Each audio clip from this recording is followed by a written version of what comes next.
சக்குராவில் வந்து கிராண்ட் பார்க்கலாமா? அதுக்கு முன்னாடி என்னுடைய வீடியோ மறக்காமல் சப்ஸ்கிரைப் பண்ணிட்டுக்கோங்க. நான் எல்லாத்தையும் வாங்கிட்டேன். இன்றைக்கி இந்த ட்ரெஸ்ஸு தான் போட போகிறேன். யாருக்கெல்லாம் இன்றைக்கி இந்த மாதிரி காம்பினேஷன் தான் போட்டு போகலான்னு இருக்கேன். நல்லா இருக்குது. அண்டு ஹேர் ஸ்டைல் வந்து என்ன மாதிரிலாம் செட் ஆகுது, நம்மளுக்கு அழகாக இருக்கணும். என்ன செல்ப முக்கிய மாதிரி இருக்குது. இதே ஸ்டைல் நான் 1 மணி நேரமாக வச்சுருக்கேன். கொஞ்சம் ஹைட்டாக வரலாம்.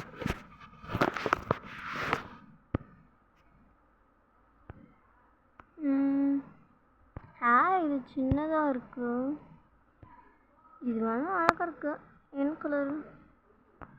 இந்த கலர் வச்சுக்கலாம். அவ்வளோதாங்க. மறக்காம என்னை சப்ஸ்கிரைப் பண்ணிக்கோங்க. இதை பாருங்கள், பின்னாடி ஹேர் பாருங்கள், அழகாக இருக்குல்ல? நல்லாயிருக்கும். பியூட்டி பார்லரில் போய்ட்டு 300 ரூபா வேஸ்ட் பண்ணாமல் இந்த மாதிரி அழகாக நம்ம வைக்கலாம். அழகாக இருக்கீங்க. அப்படியே கொஞ்சம் ஸ்லோவாக போட்டுக்கலாம். பாய்.